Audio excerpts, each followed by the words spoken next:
I actually think we might have everybody. So now that we're live on YouTube, I think we are going to call the meeting to order. So first, just going through the roll call. It looks like right now we have everybody. Oh, we have everybody here except Dennis Smith, I think. Has anybody heard from him? Does anybody know if he's going to be able to make it today? I don't know what happened to Wayne Primo too. I don't know. Wayne was on. I saw him there. He was on the phone, it looked like. I guess. Okay. Oh, we do have him. All right. Got it. Yeah. He is here. He's not in frame right now, but he is here. Oh, there we go. Hey, Wayne. All right. So I think right now everybody other than Dennis, if Dennis joins later, of course he can participate. But for now, we'll move ahead. Do we have a motion to approve the agenda? So moved. Second. Okay, great. It looks like we got a motion from Stephanie and support from Bob. Any discussion? If not, all in favor, please say aye. Aye. Aye. All opposed, nay. All abstaining. Motion carries unanimously. Public comments. Do we have anybody, any members of the public who are here for public comment, Sean? No, we do not. Okay, thanks. So moving on to new business, do we have a motion to approve our minutes from our December 6th, 2020 meeting? I'll move we approve the minutes. I'll second. All right, motion by Bob, supported by Stephanie. Is there any discussion? Any amendments anybody want to make to the minutes? If not, we'll vote to approve. All in favor, please say aye. Aye. Aye. Aye. All opposed, nay. All abstaining. That also carries unanimously. So the second and only remaining item on our agenda, which will consume the rest of this meeting, is just a review and final approval of the committee report to the City Commission. So there is a lot of work, as you all know, that went into this, largely because you all contributed a good chunk of it. And then I've been working with Dennis, and our other city planners and Sean, who have all put in an incredible amount of work. I think we've got a really solid draft available that's been emailed out to all of you. And I imagine, Dennis, do you want to kind of run through that document for people, perhaps share your screen, or do you want me to do that?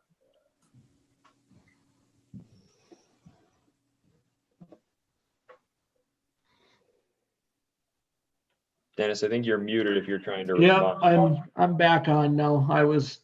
I'm trying to switch between the ConnectWise and this one. If you could put it up and run them through it, I would really appreciate it, because it's going to be really hard for me to do between 3 platforms. I got you. Okay, I will do that. Just a moment. Let me just pull it up and share my screen.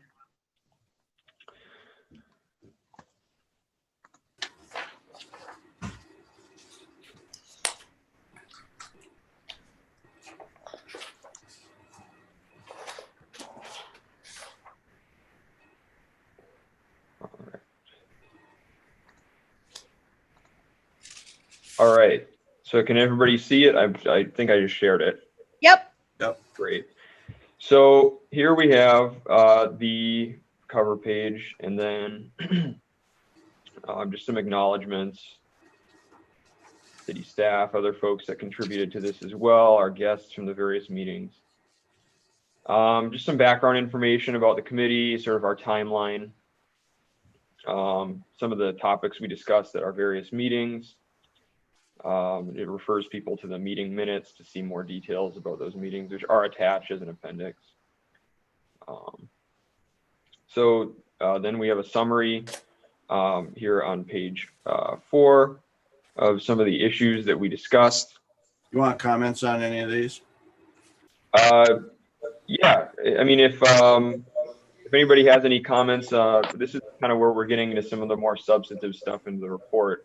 This isn't very substantive, but there's a typo on the second dot down, 12-month price changes where positive, it should be were positive. Oh, yep, you're right. There, I read the report, see? There we go. All right, let me just make a little note of that over here.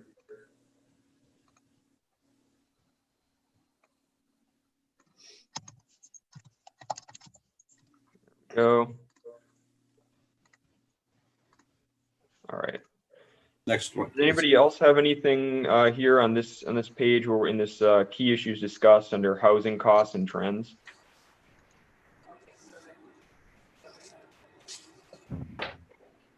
If not, we can move on to Marquette County Housing Assessment, which is just summarizing some of the findings of the QPAD housing market assessment for Marquette County that we also received. QPAD put this report together and provided us with early access to it in December. I believe it's being released this month or next month. And QPAD's also going to be participating in a joint work session with our committee and the city commission in the coming weeks. So really appreciated their help. But these are just some pretty, these points here are all taken pretty much directly from that report, from that housing market assessment and the conclusions that QPAD came to. Unless there's any comments about that. We can move on to this, the other sections down here about the Marquette County Master Plan survey data, which we tried to keep pretty minimal. It is attached in the report. We try to keep it pretty minimal, although the Marquette County Master Plan survey data that was related to housing in the city of Marquette is shared as an appendix D. As well. So commissioners will be able, and members of the public will be able to reference that survey. And then we have some national and state programs, just like a brief discussion of that. Shannon, I don't know if you, I don't know if you had any discussion, or Jackie, if you had any thoughts here? Or My Sharon? only thought when I read it was the only reason that was written down was the one about people moving here from outside of the area, which I mean, correct me if I'm wrong, Sharon, but it's not like the majority of voucher users are not from here. Is that correct? That's correct.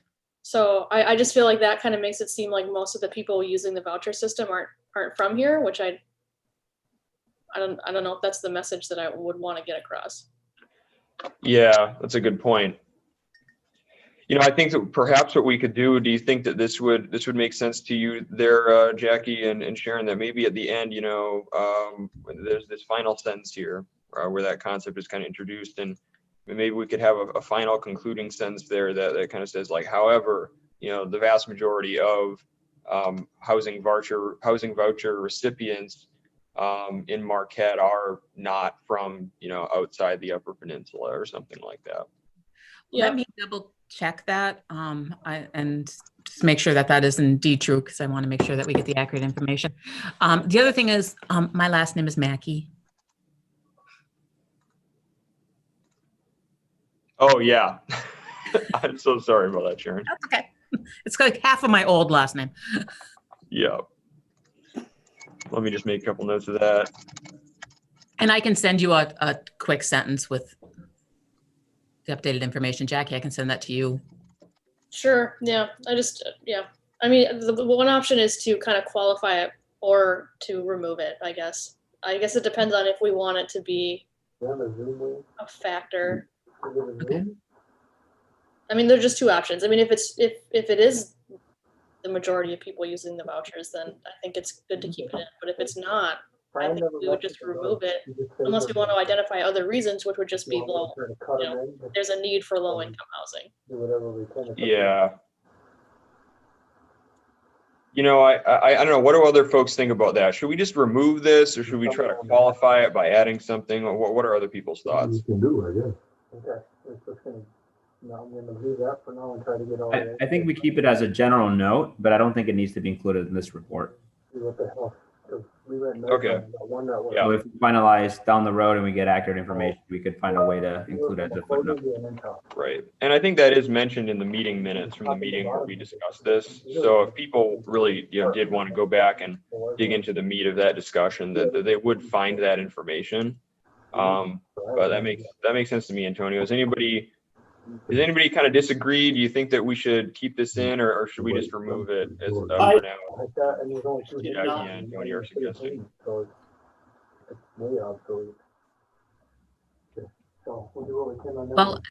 I think we're having a hard time hearing Mark.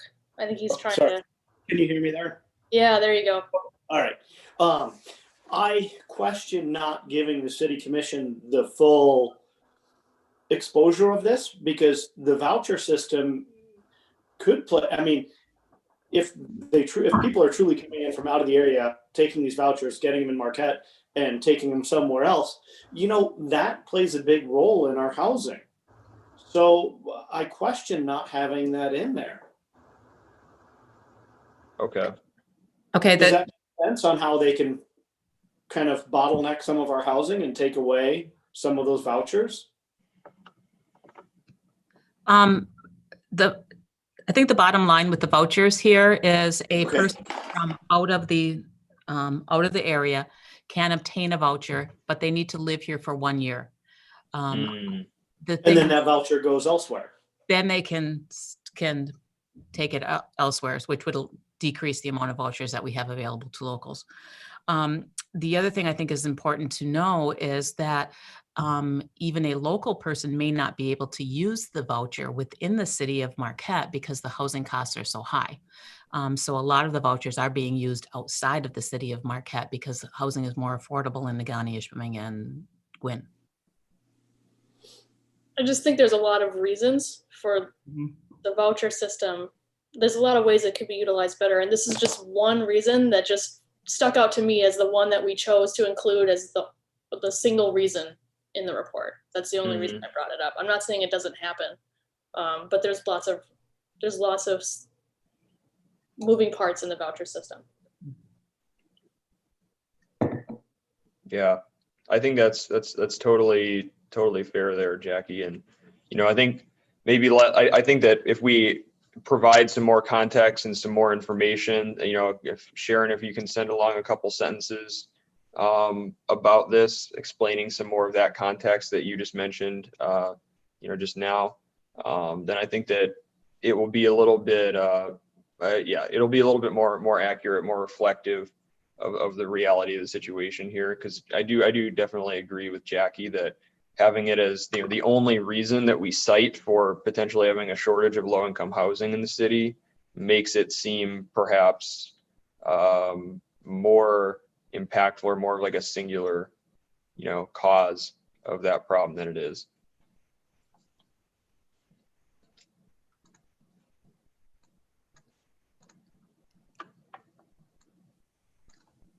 Let me just make a note.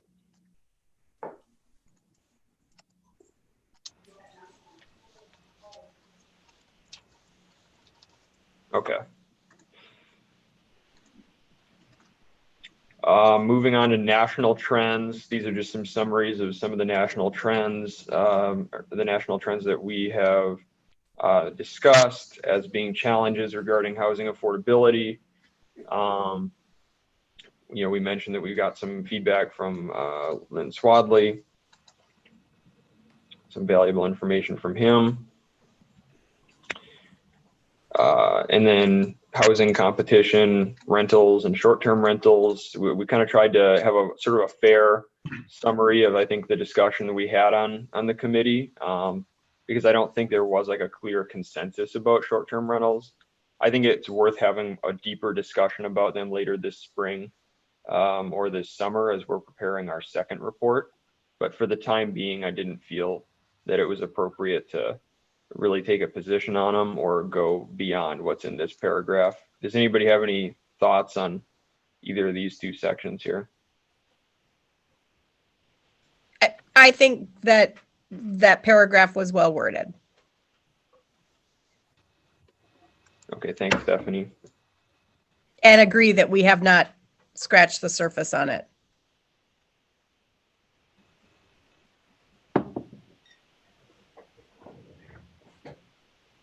Anybody else have any comments?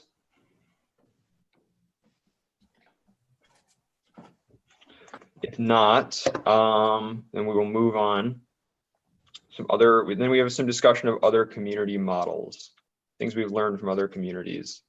Still some notes in here, some comments that I made. But anyway, we'll get rid of those before the final report goes to the commission. But this is a section that I did quite a bit of work on. Anyway, I tried to have a pretty good, based on the notes and the minutes that we had available to us, we tried to have a pretty good summary of the presentations that were given to the committee. So of course we had our presentation from David Allen from Grand Rapids and from their Housing Advisory Committee. Try to have a pretty accurate and fair summary of what he told us. Some, I think, particularly important things that he emphasized being highlighted here to draw attention to them. And then of course we heard from Dan Paralek as well. And we included the little missing middle housing graphic and have some other bullet points down here. So I'm just curious, before we move on to the other folks, does anybody have any comments about our summary of the feedback we got from Mr. Allen and Mr. Paralek?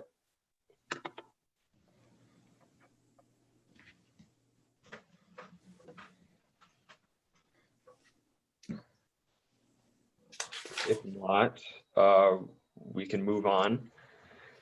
So down here, we had a pretty lengthy discussion of the presentation we received from Shannon Morgan and Jill Ferrari of Renovari Development. Really tried to include a lot of the information they shared in their presentation regarding the strategies that could be used with some of the problem properties in town, like the old hospital property, for example. And then citing a few examples of some similar projects that we could perhaps learn from that Renovari either were involved with directly or mentioned in their presentation. So, in this case, the Mason Run Hospital redevelopment project downstate in Monroe, the Grand Traverse Commons, which is a psychiatric hospital redevelopment, and then the Munising Marketplace, which isn't a hospital campus, but it's nearby and it's a project Renovari is currently working on. So does anybody have any comments about our discussion here of the presentation from Ms. Morgan and Ms. Ferrari from Renovari Development? Just one comment, I think. The only mention of, the old hospital property in Marquette is that final sentence there. And I think that's that's an important opportunity that we do want to look at in more detail. And I don't know if we need to say anything about that there or not. But. Yeah, no, I mean, and up here, I don't know if you caught that, Bob, but up here in the first sentence, we do kind of mention it in passing, but I definitely want to have more detailed discussion of that property at future meetings. And to be honest, I was actually, this is on me, for not communicating as effectively as I could have, but I thought this presentation was going to be a little bit more focused on the old hospital property. I still think that we learned a lot that we can apply to that property and to other problem properties in the city of Marquette from this presentation and from these examples they provided. But moving forward, I definitely think that we do need to have a deeper discussion about it, because I think it presents both a great challenge, but for the city, but also a great opportunity potentially to get some more affordable or workforce housing developed in the city. And I do think, I think that's a whole, almost a 2-hour meeting on its own, but I really would like to hear what Viridia would want to share with us. Yes. That they learned too. I mean, if they're willing to share any information or have a conversation with us. Yeah, that's a good point. I agree with Stephanie. Thank you for that. Mhm. So we want to have a further full meeting dedicated to this topic and and yeah, to share their experience. Because certainly, even if they ultimately don't end up moving forward with that, with the project on that property, they certainly learned a lot of things, I'm sure, and have a lot of detailed information that we could make use of, we could benefit from. And if someone like Renovare does, Oh, Stephanie, we can't hear you now all of a sudden. I'm not sure what happened.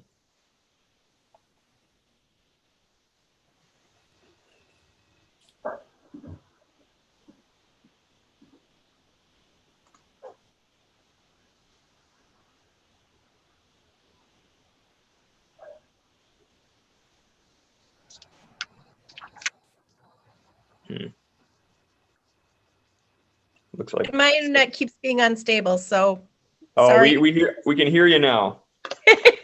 I turned off my video to see if that helps. Yeah, this seems to have helped a bit.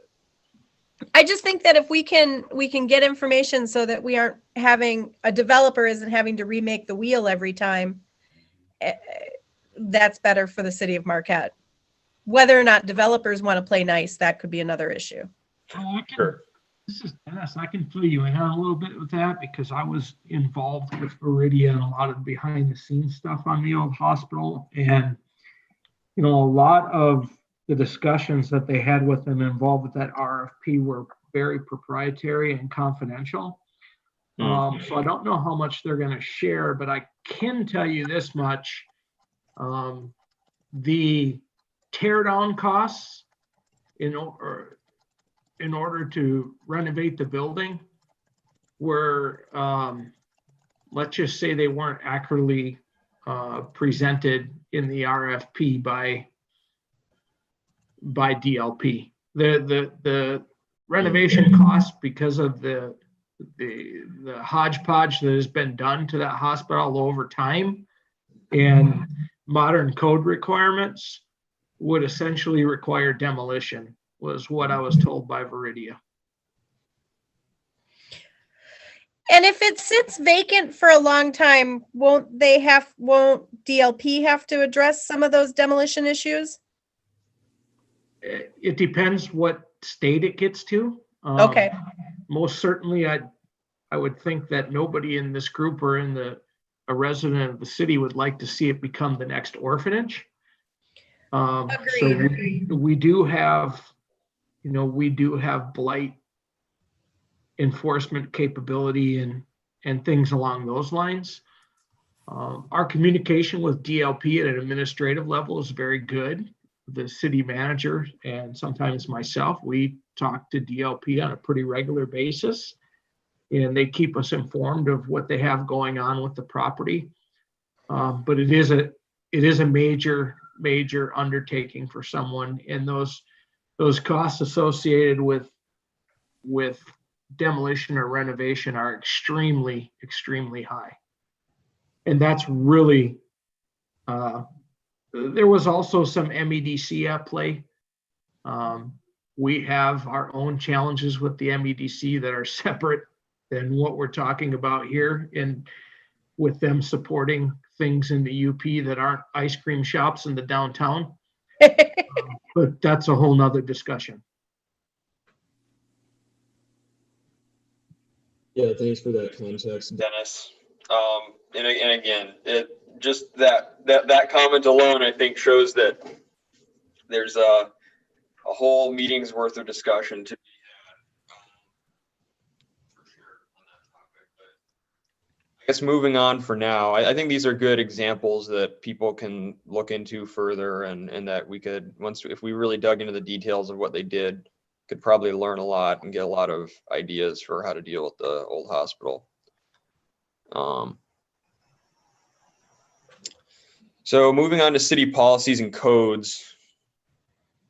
So this is just some discussion about the community master plan, the land development code as it currently exists, some of the context of some changes that have been made to those documents in recent years, In fact, we just last night, the city commission adopted another amendment to the land development code that included some pretty good housing related policy changes that I think were along the lines of what this committee was discussing.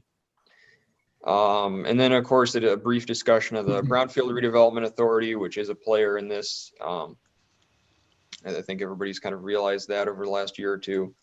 And then the discussion of how surplus city-owned property might be used, for example, on Wright Street in North McClellan.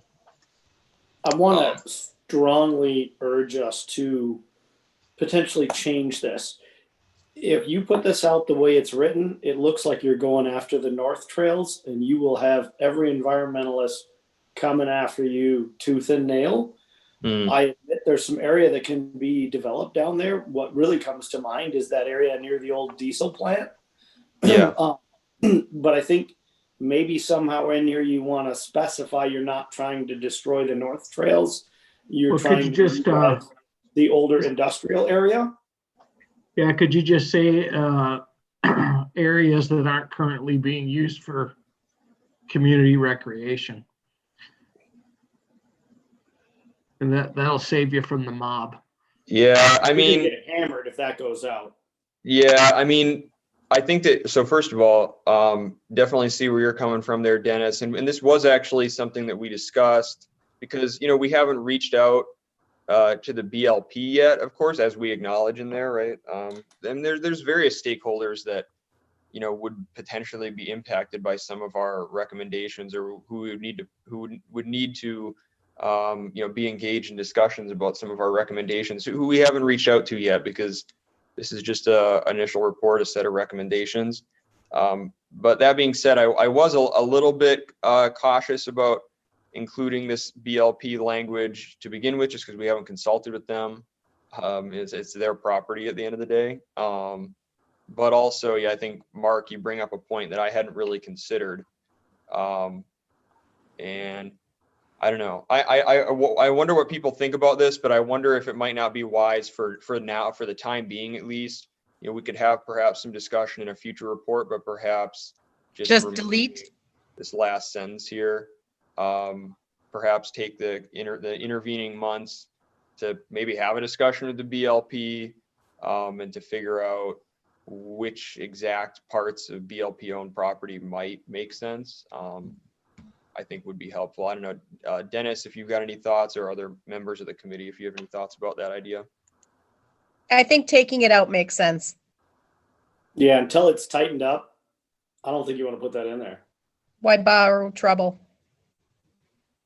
Because this becomes public record the minute it goes to the city commission. You're right. And we don't want anything in here that isn't squared away, or that we don't have consensus on, I think. And definitely, that's something that I was already a little worried about, of just, I didn't want to, frustrate or anger the BLP by kind of including that in there. And yeah, I think there's a good point about the trail user community, which is huge in the city. And we certainly don't want to imply that we were going to be having potential negative impacts on the trails. I think you could clarify it by, if you're asking me for my 2 cents, I think you can clarify it by, you could say the committee noted that the Board of Light and Power owns a substantial amount of vacant land.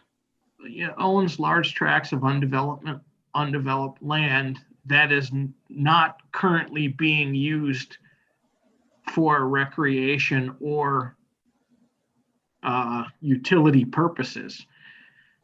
You could clarify it, because I honestly, in this is one of the struggles that we've dealt with at an administrative level.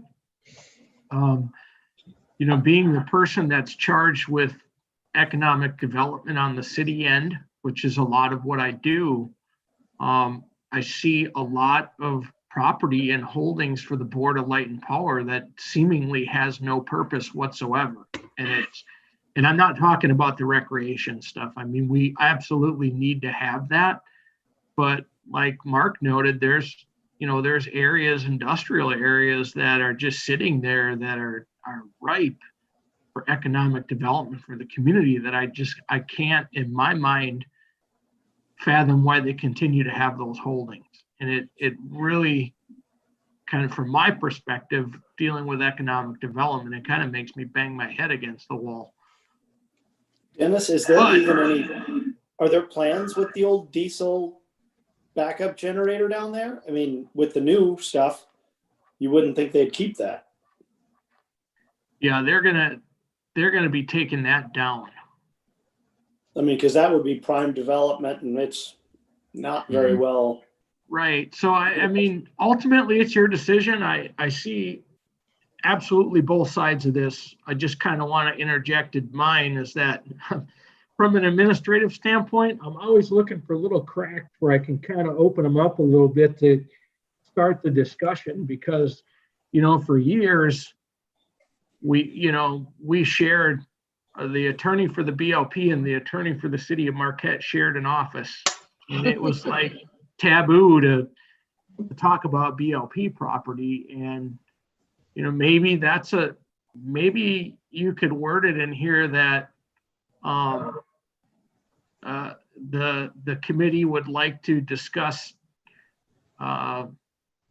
residual BLP property with the Board of Light and Power at a future meeting or something like that, just to kind of keep it on the radar. I would just recommend putting in the phrase you had of not, basically not treading into the recreation properties. Not currently being used for community recreation. Exactly. Yeah. Because otherwise, I think you get just destroyed. Does anybody else have any other thoughts or comments on that?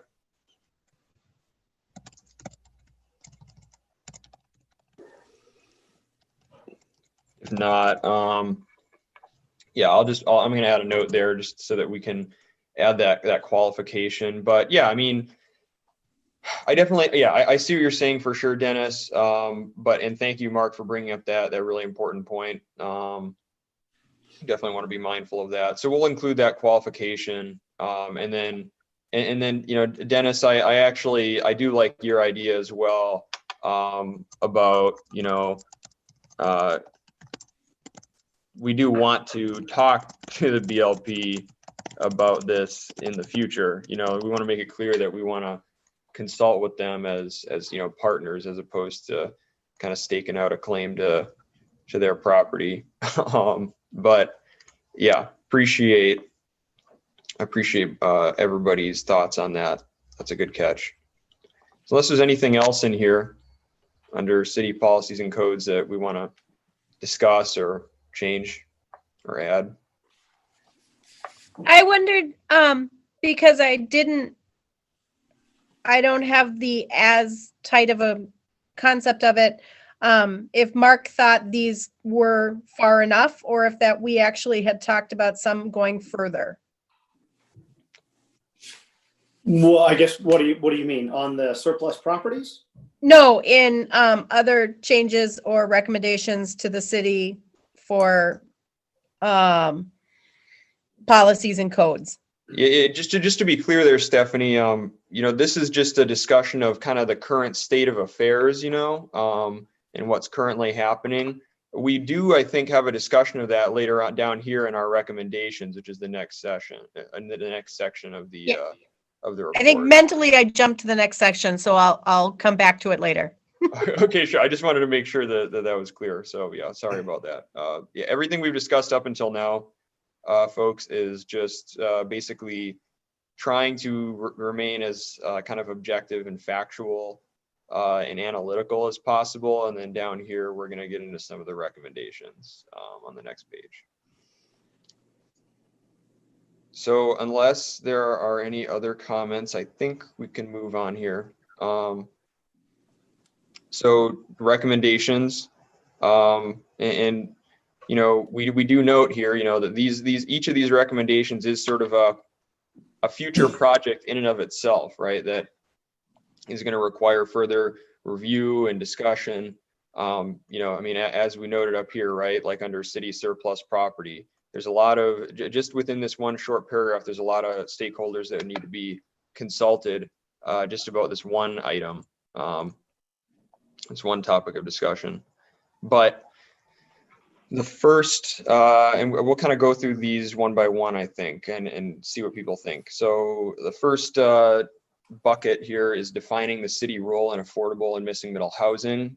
Committee feels that high-level discussion is warranted regarding the city having a stake in the development process through some form of housing subsidization. Such a role could include providing special financing, land, or other incentives such as density bonuses. So I don't know what people think about this. Kind of tried to keep it sort of general because the devil's definitely going to be in the details and you're talking about subsidy, but. And when I read that, I did get hung up on subsidization as a word, and I don't know what a different word would be. Okay. Yeah, I don't like I the idea agreed of with that. subsidies. Yeah, I mean, that's what the Housing Commission does. Like it provides low income housing. So it seemed like when I read that, it sounded like more low income housing. Participation. Participation's a great word. Sure. Okay. I'll make a note. Yeah. And I mean, you know, I think that we had a more broad, when we wrote that in,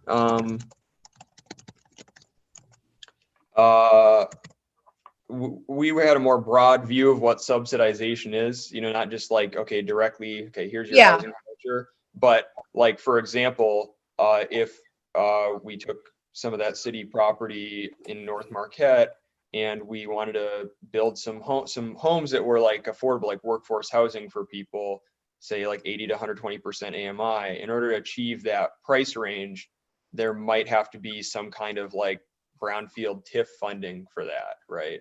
And that is a form of subsidy, even if it's kind of being funded out of the revenue generated by the project itself. Like that is a form of subsidy. So I think that's kind of like where we were the direction. I agree completely. I just think reading it, the word subsidization, that people get caught on that. Agreed. Absolutely. Yep. I think that makes sense. Okay. So any other comments here about this first one? Do you want to, this is Dennis, do you want to perhaps put in there that an example of such participation could be a brownfield where, you know, the tax increment financing was used to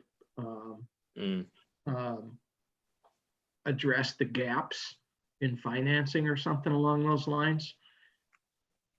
Yeah, I mean, I personally like that. You know, I think we do actually kind of mention a little bit down here, but yeah, I mean, reiterating that point could be a good thing because it would provide maybe a little bit of clarity about what we mean up here. And also it's a strategy that has been used in a lot of other communities. I don't know what people think about that. Well, and I think I agree. And I also think we talked about city and developer partnerships too. So I mean, I just. Right. I feel like the city role as like a facilitator of these things and helping organize these kinds of projects maybe is better than outright. You know, I think when you say subsidize, it's going to make people think a certain thing. Mm-hmm. I think even if you start putting in there, the brownfield has helped a lot of people, but it's still another form of subsidization. You know, I think you want to just look at that as a case by case basis. We don't want to make it seem like, hey, come here and we're going to give you stuff. I mean, maybe the committee feels that's important, but No, sustainable model. Which is why I like participation, because it's not just we're going to give you money. Right. And I think, you know, in that last sentence, we do make it clear that there's, you know, various strategies, various forms of participation, right? Special financing, which, you know, brownfield plan would be a form of special financing, providing city land, you know, potentially providing other incentives for affordable and workforce housing development. So, yeah, I mean, I'm feeling like the consensus is that we actually don't need to add like an example or anything about like brownfield or anything like Not that. if we change the word subsidization to participation. Right, which we will do. Does everybody kind of feel the same way about that? Yep. Okay. So that's what we'll do. We'll rephrase that to not talk about housing subsidization, but instead, participation in housing development or something like that. And then keep that last sentence clarifying, kind of what some of those forms of participation might look like. So moving on to the second bucket here. So these are all things that we've discussed in meetings in the past. Again, as we were preparing this, I tried to keep this to things that I felt like there would be, if not 100%, at least, a vast majority kind of consensus on with the committee. But this is definitely where we're getting into the meat and the potatoes here. So reviewing and updating city policies, committee believes the following amendments to land development code should be considered. So we're not even necessarily saying like make these changes, but they should be considered. So allowing accessory dwelling units and duplex units as permitted uses, adjusting lot size requirements to accommodate duplexes better, relaxing minimum parking requirements for multifamily developments where appropriate, which the city is already kind of starting to do. Create incentives for developments that maximize the number of units in projects and or guarantee a certain number of affordable units. Increase the permissible height requirements in certain zoning districts to permit more housing creation. Such a policy could be considered as part of any unit maximization bonuses to create more affordable housing. And then streamline the permitting process by requiring less detailed plans before projects receive formal approval, which I think is something that Mark and Lynn Swadley had both brought up. So I don't know if anybody has any thoughts here, things you'd like to see amended or added or taken out, any discussion? I've got kind of one suggestion, and I don't know how we could do it, but most software programs that I use, they always have a little button somewhere on the top that says make a suggestion, because there's a lot of little common sense things that get into these ordinances that don't work. Dennis can probably even help out on this. My building down at 1010 West Washington, just wanted to repave it. We had so many little changes in the ordinances and we thought it was going to get easier. Basically wound up having to wait 1.5 years just to resurface a parking lot. And we need to avoid those situations for everybody, not just saying it for me, but maybe there's just, even if the city had some type of a online suggestion to where they could, we're not waiting for this committee to make suggestions. Wayne Primo could jump in there and say, hey guys, I had this little issue, really didn't seem to make sense. Maybe the next time we can tweak this. So we can be ahead of the game and not, we could have a whole barrage of small items that have happened over the past year or two. Then we look at it and address it. Does that make sense at all? I think I understand what you're saying. So you're basically saying, Mark, that we should have like a little suggestion box on the, maybe like the zoning web page on the city where people can leave just their own ideas. Maybe we could add that as like a recommendation G down here. Yeah, this is Dennis. I wouldn't mind having that. It would save my staff the time of, when we did these current LDC amendments, basically what they did was they absorbed and analyzed all of the data from the past couple of years to find out, where the challenges were, and then they addressed it on their own. So, which is a good staff exercise. They should be doing that anyhow to find out what's working and what isn't. But certainly we could recommend anything. You'll probably get a lot of BS that'll go in there, but you might get some great ideas. And even if something like Parks and Recs had it and there was some erosion issue after a big storm that some resident could see, it might alert people to issues faster. And it also feels communicative. Yep. And then the planning commission, hey, you get an idea of we need to improve this height issue on these buildings. You'll kind of know about it ahead of time, and then they can address it at their meeting and make incremental changes rather than huge changes. More legit than the Facebook mob, in my opinion. Yeah. Yep. My other thing that goes along with that is, I don't know how many of you guys were back in the Tom Murray days, and I know I talk about it a lot, but Tom Murray, if you brought a project, he tried to find a way for you to do it and actually suggested different ways to tweak it and make it fit the city boxes. And it seems like a lot of staff are timid to do that, and they just feel like if it doesn't fit our box, we got to kick it out. And I'd like to somehow make it better and easier for your staff, Dennis, to say, hey, you might not be able to do this, but did you think about this? Or we do that all the time. I mean, that one I might debate a little bit. I mean,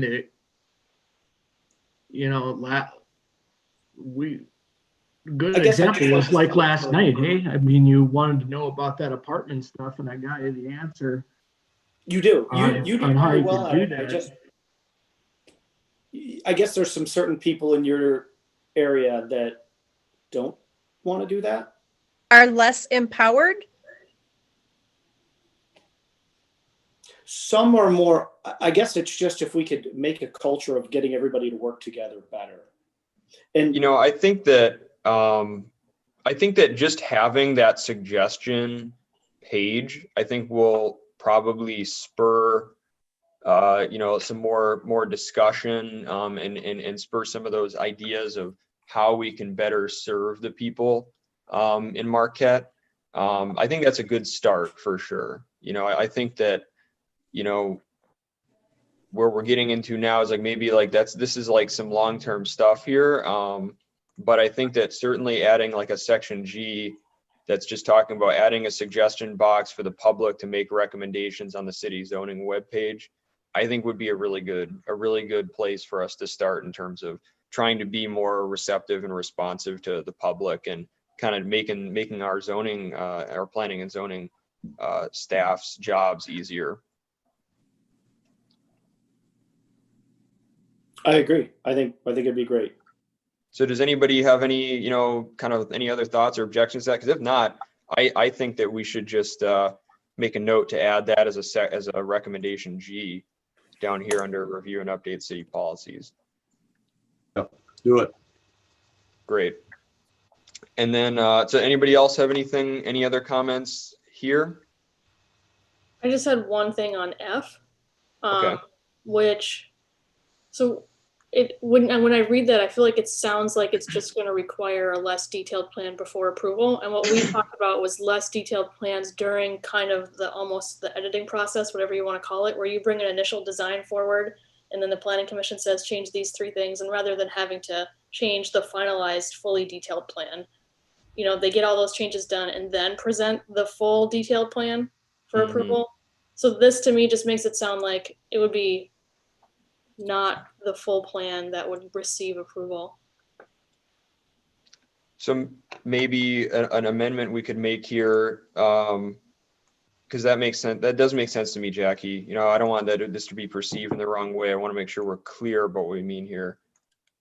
I think that, so maybe we could say streamline the permitting process by requiring less detailed plans early on in the approval process. I think that would fix the problem. Sure. I don't think we want to suggest that we ask for plans that we're not currently getting. Okay. Do other people have thoughts about that? I think my intent was to give the bigger picture to the planning commission, and then Dennis and Andrea and their team kind of hold us to the details after the fact once it's approved. No.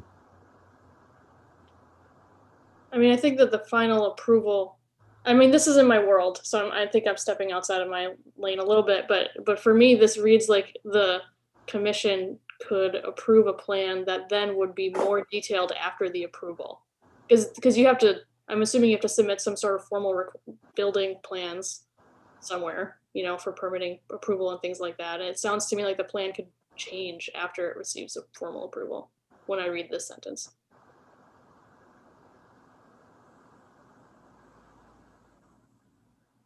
Wayne, do you have any thoughts on this?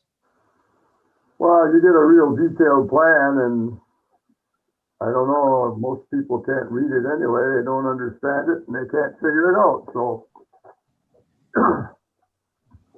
that's been my experience anyway. Okay, Dennis, do you have any thoughts on this?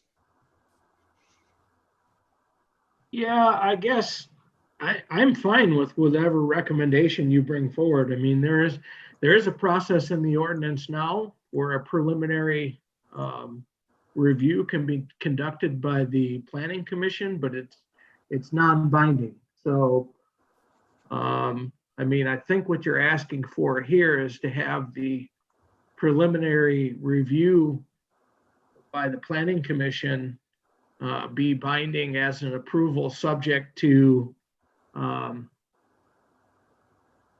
staff checking the compliance of the code as an administrative condition. Yes, I agree with that. Okay. The way you said that sounds a lot more structured and like a better recommendation. Yeah, so I said it out loud, so let me get in this sick brain of mine and see if I can spit it out again. Of course, we can always go back and watch the meeting video again. Yeah. Yeah, I mean, basically what you're asking to do is amend the land development code such that the current preliminary site plan review becomes binding approval by the planning commission, subject to a condition that staff reviews it against the technical elements of the land development code, period. And there we can always go back to the video. And I think Yes. what that does is it's not having the minutia of a plan gone over by the program. I mean, because what we were told is that each time you get that in depth, is a huge cost to create those plans. Every time you have to change them is more cost. Is that right? Yes. Okay. Yeah. Okay. No, I think that makes sense, and we can massage that language. But I think that what Dennis said, everybody kind of seemed like they understood and agreed with the way that he phrased it. Is that what I'm gathering? Yes, for me. Okay. Especially when he said it the first time. Yeah. Okay. When he said it the first time. Okay. Yeah. Well, anyway, we'll go back and we'll go back and review the meeting video here, and we'll catch what Dennis said the first time. Because I agree, Dennis, after you stated the way that you phrased it the first time, I think, my immediate reaction was, okay, that's a much clearer and more limited, or I guess detailed kind of discussion of what we're trying to say down here. In I mean, I totally understand what you guys are saying, and I know how to fix it. It's just a matter of coming up with the words to get the city commission to understand it. Great. All right, thanks. And we'll discuss this after the meeting too, folks. I mean, like, I'm making these notes, but we'll make sure that all of this is included after the meeting. I've got these notes. I'm going to send this along to Dennis, and we will have a discussion about this after. So, yeah, appreciate all of your feedback on that. That's a really good catch as well. Unless there's any other discussion of this stuff, I just wanted to briefly go over this little paragraph here next. Or if there's anything else up here first that people want to talk about.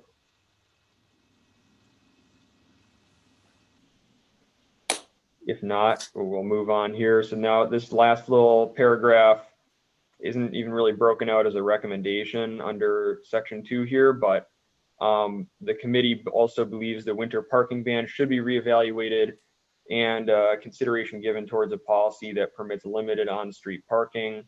Such a policy change would allow a reduction in minimum parking requirements and may lead to increased maximization of housing unit development. So this is the parking discussion we had before. You know, we talked about, oh, well, do it like, you know, some other cities, like I think Ishpeming or Nagani do, and allow the front yard parking. And there was, I think, a consensus that we didn't like that idea. So the other alternative, in order to reduce off-street parking requirements, is to modify the winter parking ban. Many other communities do have a system, for example, where they rotate, where like 1 week you park on one side of the street, the next week you park on the other. So I don't know what people think about this, if there were any comments or thoughts. I question if we should put a phrase in there, you know, that Public Works would almost have to have a lot of input on this, because if you look at, oh, like Arch Street near the Blue Link, you wouldn't want to have people parking overnight on there because that road gets so tight. Some of the other more wider roads that have the ability to plow and have cars there would work fine.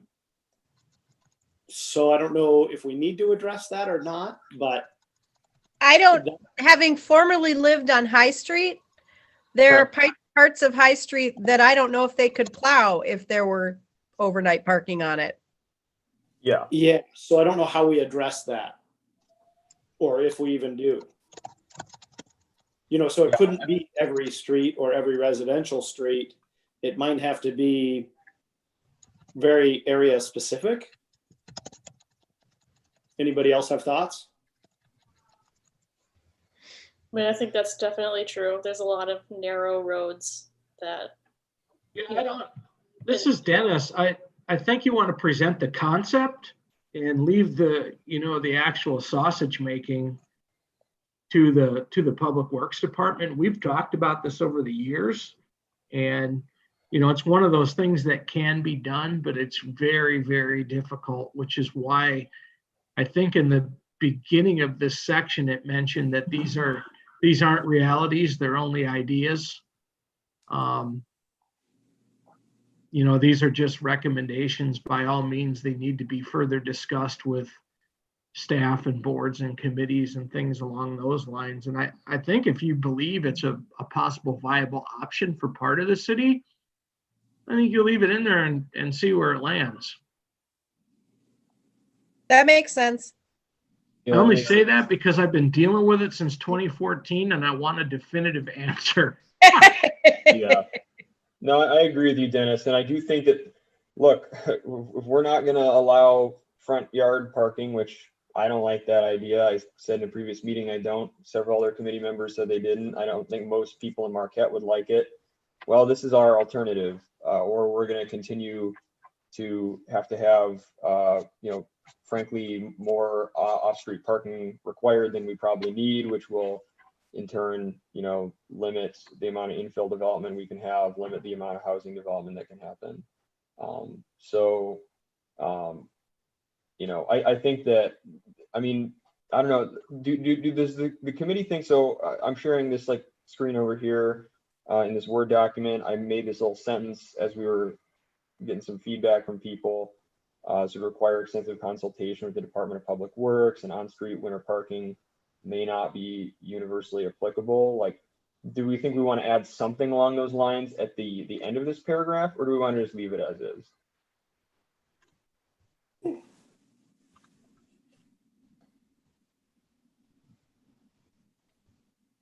I'd suggest we leave it as is.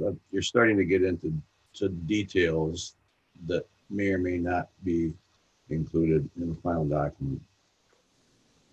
It does also say limited on-street parking, so it doesn't make it seem as though we would think that every street would be applicable. Mm-hmm. Yeah. Okay.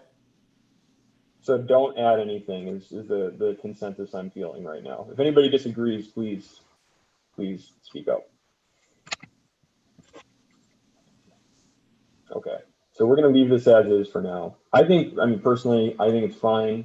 I think that that certainly it's possible to read this and perhaps, on a first reading, like have an initial reaction, but I think if people actually were to carefully read this paragraph, then like they would understand better what we're trying to get at here. And as Dennis noted earlier on, we already, mentioned that we need to consult with other people. So. Moving on to section 3 here, seeking partnerships. The committee encourages the engagement with following potential partner agencies. And we mentioned the Marquette County Land Bank. The city has previously partnered with the Land Bank to develop some single-family homes in the city. The Land Bank could be a partner for the hospital site. The Land Bank is, and this is actually something I'm working on in my full-time job with the county a little bit. The county Land Bank is doing, in partnership with MISHDA, doing some modular single-family housing development over in Ishpeming and Negaunee, and that's going to be affordable for folks earning like 80 to 120% AMI. So potentially we could see partnerships like that in the future with them. Marquette Brownfield Authority, we've definitely discussed that. The potential role they could play. The Board of Light and Power, we also mentioned them earlier on. Michigan Economic Development Corporation, and then there's a discussion point down here about low-income housing. But I think before we get to that, does anybody, in this A through D here, does anybody have any comments or discussion or thoughts?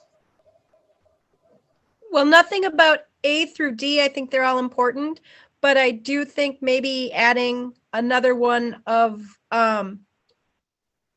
just general developers who are interested in developing. I don't want it to seem like we're just looking to partner. I mean, it does say agencies, but do you know what I'm saying? Yeah, Stephanie, I think what you're saying is like a public-private partnership between developers. Absolutely. Okay, so maybe we could potentially add that as like a section F or something like that. Correct. Okay, just a sec.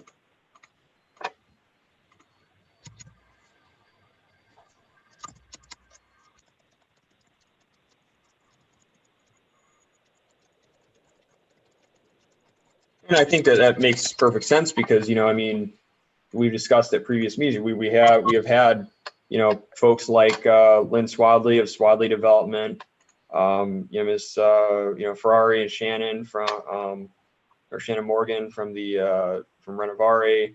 These are private for-profit firms that could actually play a role in expanding the supply of affordable and missing middle housing in Marquette. Correct. There's one thing that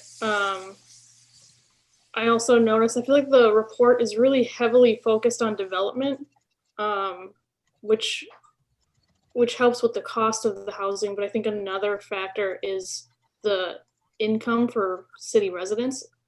And I think something in here about the city, working to help encourage businesses with high-paying jobs to locate here or to allow their workers to live here and work remotely or something along those lines. I think part of the problem is we need to figure out how we can help raise people's incomes as well. Yeah, so something about the city playing like an active role in economic development. And I don't even think active role. I think that the city developing a commitment to supporting that type of growth. I mean, I think that what Dennis does already supports a lot of what LSCP does, and I think that we should support those. I don't think that we should be saying we add on more to that. Do you know what I mean? Yeah, I would agree that maybe the city doesn't need to create a committee or anything like that, but I think there should be some inclusion in here toward economic development rather than just development of new housing that meets the standards of workforce affordability. Something along, this is Dennis, something along the lines of continue existing partnerships with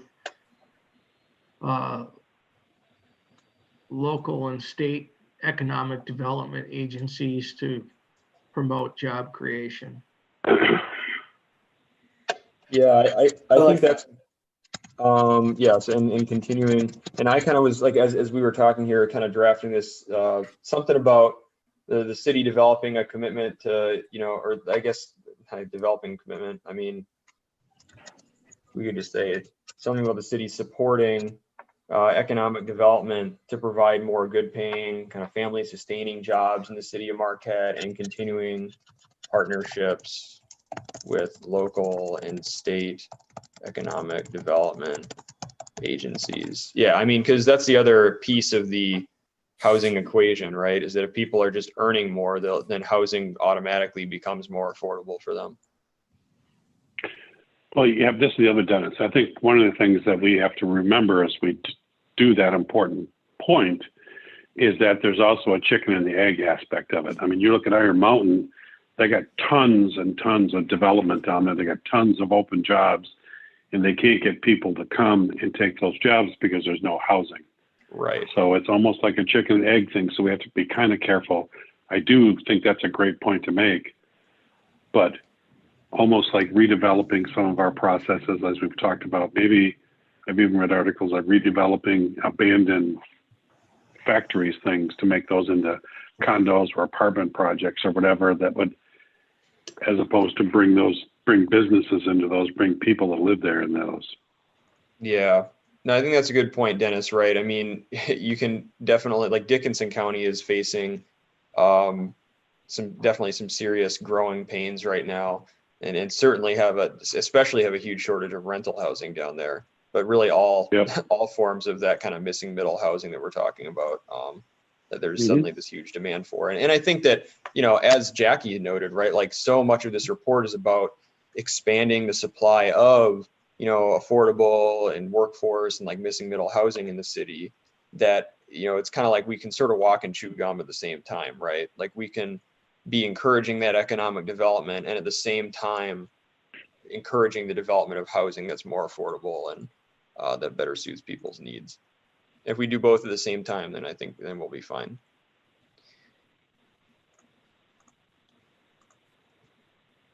So I think, yeah, adding a section or a recommendation F down here about public-private partnerships to develop more affordable and missing middle housing with private housing developers, and then something about the city supporting economic development to provide more good paying jobs in the city of Marquette, and continuing partnerships with local and state economic development agencies.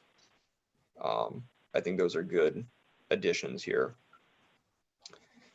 So does anybody else have any comments here about or suggestions of things we would add under seek partnerships? And again, well, the last thing I kind of want to have here is a little discussion about low income housing.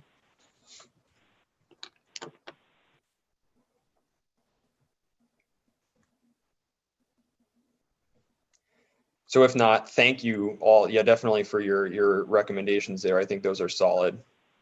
So under E here, we kind of just put this in as a bit of a placeholder.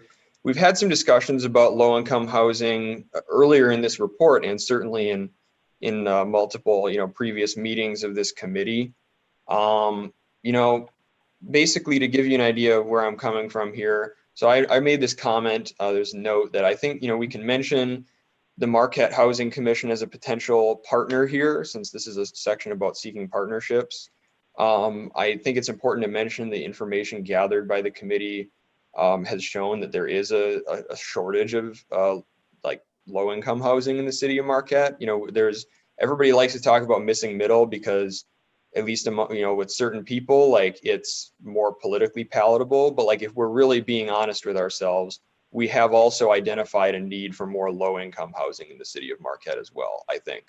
And this is a discussion I wanted to have with the committee, but we were not created to be the missing middle housing committee for the city of Marquette. We were created to be the ad hoc housing committee.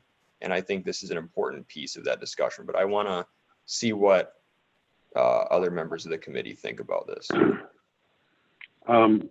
This is Dennis. I'll give you my opinion first. I think that part of, what I've learned from this commission with lower income housing is that it's not so much difficult to get, but it's difficult to fill. I think when I've listened in the very beginnings when there was discussions about the orphanage and all the opens there because people don't qualify. I think some of the regulatory things that we're not going to be able to fight because they're federal or state or whatever, I think those are almost barriers for us being successful sometimes there. So whatever we would do with low income housing or whatever term we want to call, we're going to have to do that on the local level or somehow come up with some sort of grant or funding to do it so that we can kind of get around some of those federal or state regulatory things that happen, whether they're vouchers, whether this, that, or whatever, because, you know, I think it was maybe our first meeting, maybe our second, that there was a bigger discussion on things like the orphanage and how tough it is to get in there, or if you make too much money, you can't get in there. And you know what I mean? And there's like a whole gap between what we would consider lower income and what you need to qualify there. I mean, that's a huge educational process that maybe all the commissioners know, but I mean, it was really enlightening to me, that first discussion we had on that, and how frustrating and tough it is for the people that work in that particular segment of the market to deal with. That's a good point, Dennis. It's tough being in that somewhere, if you're somewhere between like say 60% area median income and like 100 or 120%, that's where you're kind of stuck for sure. Anybody else have any thoughts about this? I think the orphanage is unique just in that it does require a window of income rather than a height. Like there's a ceiling for most low income housing, but for the orphanage, there's also a minimum and a maximum. So that's why it's so difficult to get in there. Mm. Sharon, can I ask you a question? If we had more workforce housing, what percentage of your residents are kind of close to market rent to where they could be pushed up into more affordable workforce housing rather than subsidized?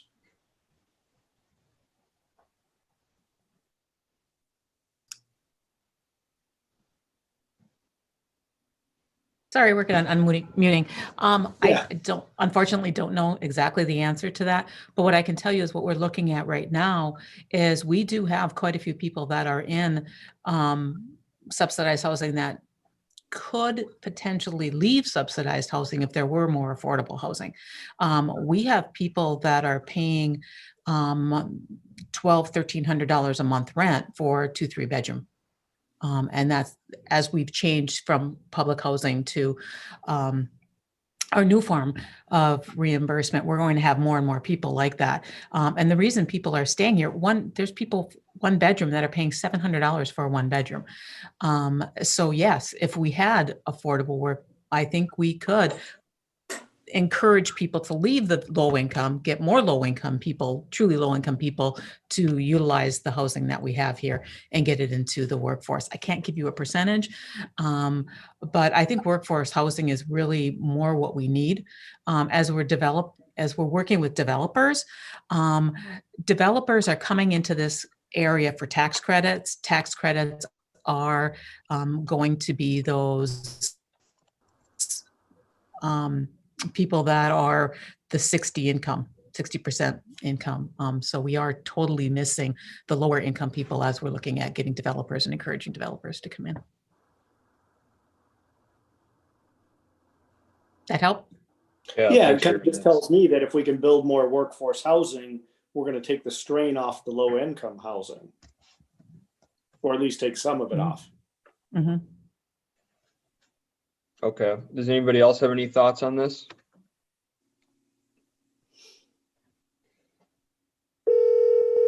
Because if not, I had an idea of, I definitely want to mention the Marquette Housing Commission and low income housing in this report, if there's support for that. But I think, we don't need to get super into specifics or, talking about we need to build more low income housing or something necessarily. I think, perhaps we could say something along the lines of like, well, down here, Marquette Housing Commission, work with the MHC to address the difficulties in obtaining low-income housing in the city of Marquette or something like that. Something And I along- think, not that it goes in the report, I just think that we need to remind ourselves that not everyone is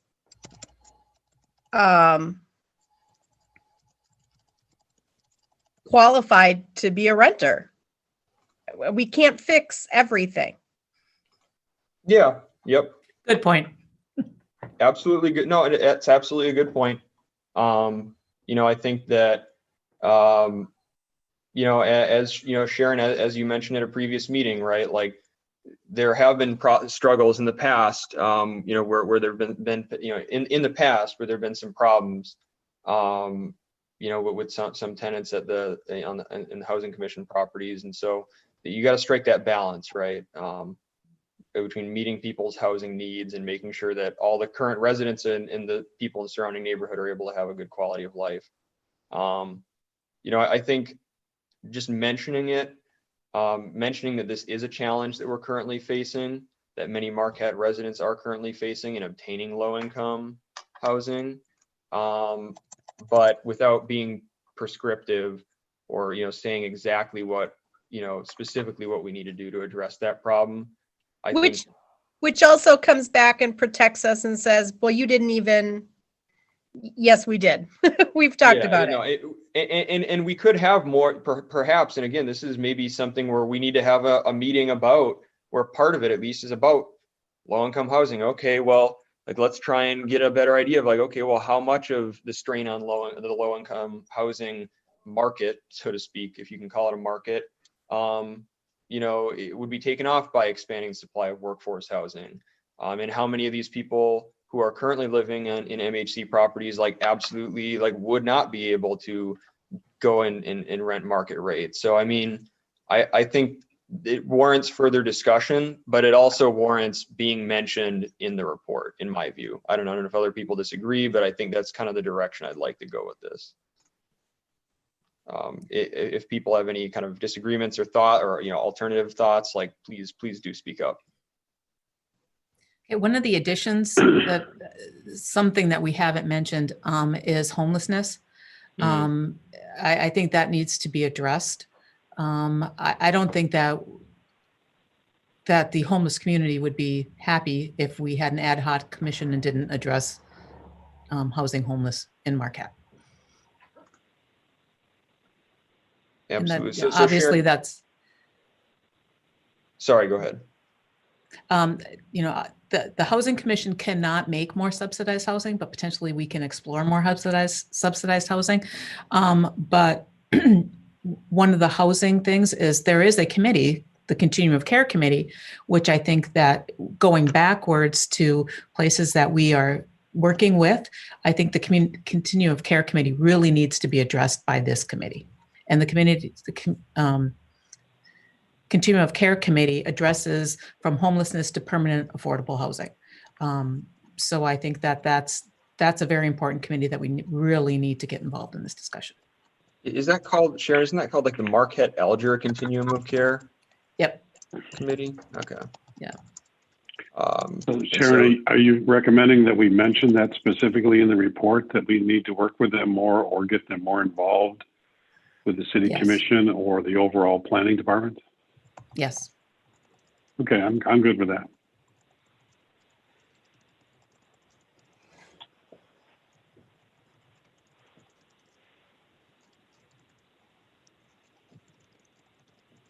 Yeah, something along the lines of like adding a section H down here, Marquette Alger Continuum of Care Committee, work with, you know, the Marquette Alger COC, I think is what they call it, to address the homelessness challenges faced by many city residents. Something along those lines. You know, we can massage the language if need be, but.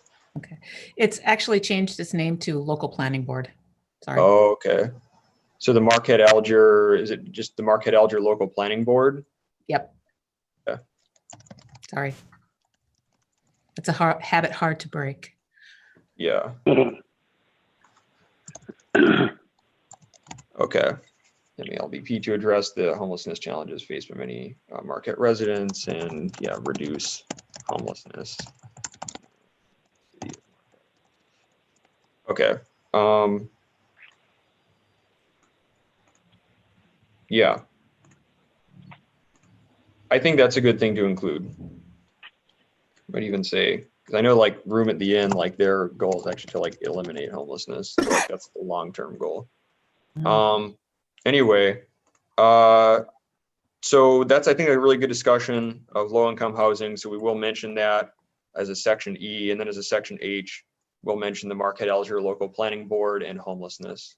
I agree. I think that homelessness and low-income housing warrant certainly much more detailed discussion, perhaps even a meeting all of their own this spring or this summer. But for now, let's just mention them and mention the stakeholders involved, just so people know this is something that we are thinking about. And with that, we just have the appendices, which I think were emailed out to everybody. Yep. So that, I think, concludes kind of our detailed walkthrough of this. We do need to approve this. I think that we've had an opportunity for throughout all the sections here for everyone to provide input. We've got some amendments and some changes here that will have to be made. But, you know, with all of these amendments, you know, do we have a motion? And we can have further discussion once the motion's made too, but do we have I'd like to make a motion to approve the initial report of findings with changes. Sure, with the changes that were discussed. Okay. I'll support that. This is Dennis. Yep, Dennis, I'll do it. Okay, so we have the motion made by Stephanie to accept the report with the changes that have been discussed and that we've come to consensus on, and then support from Dennis. So do we have any discussion about this? I think we should actually add these changes, send it out, then vote on it. I agree with Mark. Okay. In order to do that, I don't think we can vote via email. Dennis, You can't vote by proxy. And the report is due Friday. So I think there's probably going to have to be a level of trust here. What changes exactly do we need to make in it? I mean, I thought we had a lot of them done here. I mean, if we're going to present a report with everybody's, I mean, for me, if it's going to have my name on it, I'd like to read it before it's presented to the city commission. I'm not saying there's going to be anything in there that's like untoward or something we didn't discuss, but I would just rather read it before it gets made into a public document. Could we pass it and put into it unless we rescind our vote by email after reading final copy? No. I don't think we can vote via email at all, can we? I don't think that's in compliance with the Open Meetings proxy Act. votes. Got it. If we were going to, so this is my thought, is we could vote in favor of Stephanie's motion here and then get this document sent out. You know, it doesn't need to be sent to the commission until close of business Friday. That's our deadline, right? And these amendments that will take some time to add in, but it won't be a tremendous amount of time. What we can try and do is add in these amendments and send it out to the committee. But, you know, just making everybody aware, like, if there are amendments that need to be made, like, we will all need to, I think, try and be flexible about getting another virtual meeting set up just briefly to make any changes necessary and vote to amend the report. I'm very reluctant to say, well, let's make these amendments and send it back out and then kind of like, because then we'll have to all get together and get a quorum again. Well, and if we're going to change it, then Steph's going to have to amend her motion because the motion was to accept it the way we've written it and added the changes. So Right. she would have to amend her motion to do all that kind of junk. I have an idea. You could amend the motion to say it was moved by Stephanie and seconded by Dennis to approve the report with the following amendments. And you could provide general direction in the motion on what only those amendments are. I think Gosh, we need I to see feel the like final document. I don't think I could. I'd like to read a final document and vote on a final document. Would And I people can, do I'm like- happy to amend my schedule as needed so that we can get this done by the 15th, but I just would rather vote on a final document than potential changes. Okay, I mean, that's fair, Jackie. I definitely understand that. So can we do Well, a why Zoom don't we meeting like just 8 plan o'clock on- Friday morning? Yeah, why don't we just plan on a special meeting? So then, should I table my motion?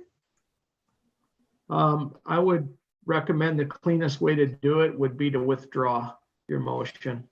I would like to withdraw my motion. All right.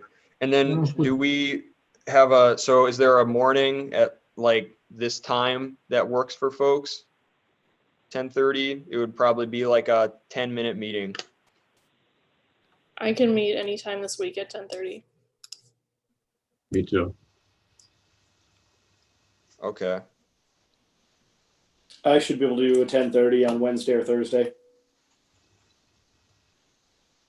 I can't Wednesday, can't Thursday, but I can Friday.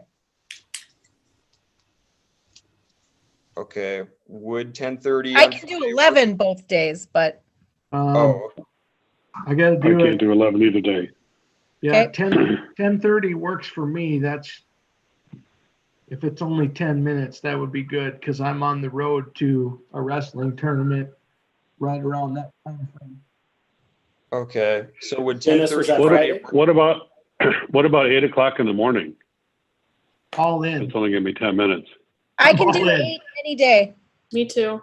Me I can too. do it. Me too. All right. 8 o'clock Thursday morning?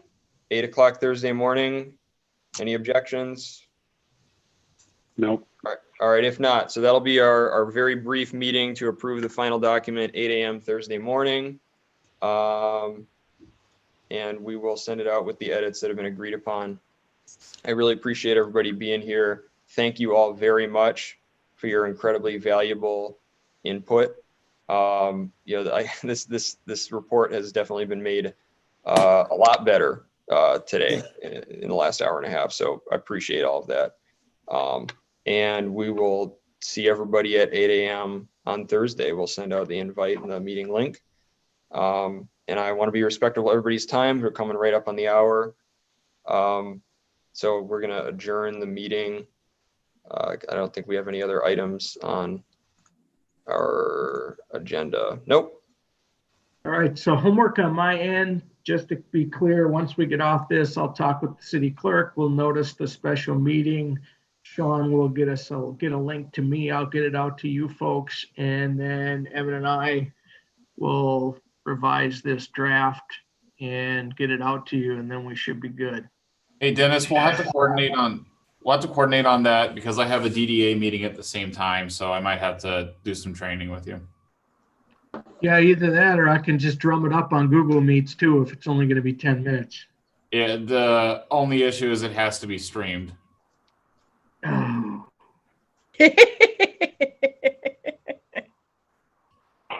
We can just violate it, then you just have to deal with it. We'll be done by then. Yeah, right. Okay. I mean, All Sean, right, not Sean, you done. get with me. All right. Sorry about that, Dennis. No, that's all right. Right. We can handle it. All right. Hey, thank you all. I'm going to let everybody go. We're going to adjourn the meeting. But thanks everybody for